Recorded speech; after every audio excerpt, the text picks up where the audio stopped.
كشري سريع التحضير زي فكرة الاندومي كده، كشري مكرونة ورز وعدس وشعرية وبصل وصلصة. طب ازاي؟ انا عايز افهم اللي اخترع الاختراع ده فكر ازاي. هل فعلا ده كشري بجد ولا كلام؟ هنشوف مع بعض في الفيديو ده. معانا مكرونة بنكهة السجق الشرقي من على الجاهز، معانا كمان مكرونة بنكهة صوص اللحم البقري من على الجاهز برضو، ومعانا كمان شوربة بالشعرية سريعة التحضير، وكل الحاجات دي سريعة التحضير. ومعانا بقى المفاجأة بتاعت النهاردة، كشري سريع التحضير. فصراحة يعني دي مفاجأة الحلقة النهاردة، أنا مش فاهم إزاي كشري سريع التحضير. فسريعا يلا بينا نبدأ. فأول حاجة هنبدأ بيها النهاردة مكرونة بنكهة السجق الشرقي من على الجاهز. والحاجات دي يا جماعة أول مرة أجربها. طريقة التحضير بتاعتها سهلة، جبت المية المغلية، وطريقة التحضير بيقول هتفتح الكوب لحد النص، تفتح الكوبايه لحد النص كده، وبعدين معاه كيس البهارات بتاعته، ومعاه شوكه. يعني اختراع صراحه، فكره حلوه جدا، بتبقى متنيه كده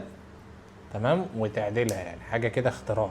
فالمكرونه تحس ان هي مكرونه عاديه. يعني هنضيف البهارات اللي فيها دي. فضينا البهارات اللي في الكيس، ميه 200 ملي ميه. هنفضي الميه، فضينا الميه لحد العلامه. قلب المكونات مع بعضها كويس. فالمفروض نسيبها كده 5 دقايق، فبعد 5 دقايق هرجع لكم وندوق ونشوف الطعم عامل ازاي. ورجعنا يا جماعه بعد ما عدى 5 دقايق ونشوف المكرونه عامله ازاي. يلا نفتح بسم الله. اول حاجه مبدئيا كده هي شربت الميه تقريبا كلها. بص المكرونه بقت مستويه عامله ازاي، بس ريحتها غريبه شويه، ريحتها مليانه توابل، ريحه السجق ظاهره فيها صراحه. بسم الله.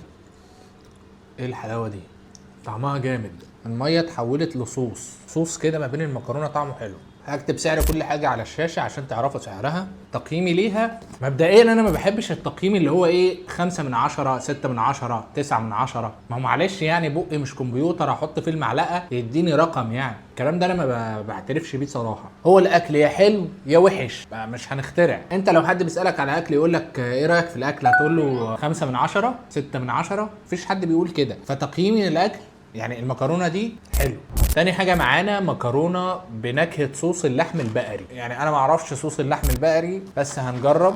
فبرضه هي نفس الطريقه، معانا التوابل بتاعتها، بس توابل كتير، يعني حاجه لا حاجه كتير قوي. توابل ريحتها غريبه، توابل تحس ان فيها ريحه جبنه قديمه. دي برضه بتحط لحد العلامه. بعد كده بنقلب المكونات كويس، ونغطي برضه العلبه نفس القصه، وهنسيبها 5 دقايق. ورجعنا بعد 5 دقايق ونشوف برضه هنا المكرونه وطعمها زي المكرونه اللي قبل كده ولا عامله ازاي. بسم الله. مبدئيا الشكل مختلف، لسه في ميه جوه. نقلب كده كويس. هي الميه مش حاجه وحشه، ده الواحد بيحبها اصلا فيها ميه. ريحتها مختلفه تماما عن اللي فاتت. التوابل اللي معموله دي فيها حاجات كتير جدا. يعني تعالى مثلا هنا اقول لك، بص يا جماعه، مكونات المكرونه قمح. التوابل بقى فيها كميه حاجات انا مش عارف ايه ده. مكونات مسحوق التوابل فيها حوالي 15 نوع. لا يعني المكونات صراحه بتاعت التوابل كتيره جدا، لكن المكرونه نفسها مكرونه. تعالى ندوق. بسم الله. بصوا يا جماعه، هي النكهه دي مش الحاجات اللي انا بحبها، اللي هي صوص اللحم البقري دي. في الاندومي العادي انا باكل الخضار، بس لما باجي اكل اللحمه او اكل الفراخ بحس ان في حاجه غلط. فالمكرونه نفسها طعمها حلو، لكن التوابل وخلطه التوابل فيها حاجه يمكن انا ما بحبهاش. تقييمي لنكهه صوص اللحم البقري بالنسبه لي عاديه، يعني في النص، لا هي حلوه قوي ولا وحشه قوي، حاجه في النص كده. ليه؟ لان النكهه نفسها مش الحاجه اللي انا بحبها. خش على اللي بعده. اللي معانا بعد كده شوربه بالشعريه سريعه التحضير. يعني حاجه كده من اللي الواحد المفروض حاجه اللي الواحد بيحبها. يعني شوربه بالشعريه، فاهم؟ فحاجه المفروض تطلع طعمها فوق يعني. طيب هي نفس فكره التحضير. هنفتح الكوبايه لحد النص. هنا بقى الموضوع مختلف. الشعريه اللي قصدهم عليها اللي هي الاندومي، هي اصلا شبه الاندومي جدا، بس حطيناها في كيس. التوابل هنا اقل شويه من التوابل بتاعه المكرونه. طيب هنمشي ورا التعليمات. فض محتويات الكيس، نفض التوابل. وعاجبني صراحة طريقة التفكير بتاعتهم يعني. فنفض المية ونرجع بعد 5 دقايق. بعد ما عدى 5 دقايق يا جماعة نرجع بقى نشوف الشعرية، الشوربة بالشعرية اللي هي الاندومي بقى. يعني هي الحاجة اللي احنا عارفينها، وريحتها فواحة فعلا، ريحتها عالية قوي. تمام. فطبعا بالنسبة للأكل بتاعها ما اعتقدش الشوكة هتظبط، بس هنجرب. بسم الله. الشعريه دي بتفكرني باكل الفنادق صراحه. المكرونايه طعمها شبه طعم الشعريه، وانا باكل كده حاسس فعلا ان انا باكل شعريه، مع ان شكلها اندومي. يعني حاجه غريبه. فهل الطعم ده في المكرونايه ولا في التوابل؟ ده بقى السر. انا بنسى الفيديو وبقعد اكل. طيب يا جماعه، هي ريحتها فواحه، طعمها شبه طعم الشعريه جدا، قريبه جدا من طعم الشعريه. الشوربه بتاعتها بالنسبه للشوربه العاديه لا، هي في النص، يعني هي مش شوربه شعريه زي ما احنا بنعملها اللي هي شوربه الشعريه دي، اكيد طبعا عشان الشوربه التانيه بتتعمل بفراخ او لحمه او حاجات زي كده. فيها اطعمه كتير جدا داخله مع بعضها، فمش عارف احدد يعني طعمها حلو ولا وحش. لو هنقارنها بالاندومي، لا هي احسن من الاندومي. احسن من الاندومي في ايه؟ فيها حاجه احلى، طعم الشعريه اللي فيها مختلف، الشوربه اللي طالعه منها تحس ان هي دسمه، يعني مش ميه صايصه كده، والتوابل اللي فيها متغذيه قوي، محطوط فيها حاجات كتير قوي، فمخليه ان الطعم بيضرب كده على طول. فتقييمي لشوربه الشعريه حلو. الحق كلنا قبل ما تبرد. ده وقت الكشري. طريقه تحضيره سهله جدا. هنفتح العلبه لحد العلامه اللي ظاهره، يعني في علامه ظاهره على فبنفتح لحد العلامه دي. ما شاء الله. محتويات العلبه ايه بقى؟ في كيس شطه، في كيس توابل، في كيس فيه معلقه اختراع مختلف غير المعلقه التانيه، وجوه بقى في مكرونه. استنى، ده في حاجه تاني. ايه ده؟ بصل، كيس بصل. والله العظيم اللي اخترع الكشري ده برنس. لما بتروح تجيب الكشري من المطعم مش بيديك البصل ده كله. طريقه التحضير: فضي كيس الشطه. طيب فضينا الشطه، اللي ما بيحبش الشطه ما يحط الشطه. محتويات كيس الخلطه وكيس الشطه. طيب يعني ده وده. نفضي الخلطه حاجه كده ايه، تحس فيها صلصه، تحسها والله صلصه مجففه. لو الطعم طلع زي اللي في دماغي والله العظيم اللي اخترعها ده يبقى برنس. فض الميه طبعا، واكيد عامل علامه. الميه فعلا قلبت لصلصه يعني. هو مش سايب اي حاجه للواحد ان هو ايه يفكر. انت عايز ايه؟ عايز كشري اهو، كشري اهو. قلب المحتويات جيده، تمام اهو.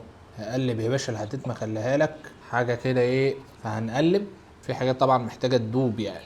تقليب كانك بتعمل ايه، كانك بتقلب شاي، بتقلب عصير، اعتقد كده يعني، عشان الخلطه تدخل في كل حاجه يعني. انا بدات اشم ريحه الكشري، والموضوع ده يعني صراحه يبوظ العادات والتقاليد. بعد التقليب المفروض ان احنا هنغطيه كده ونسيبه 5 دقايق.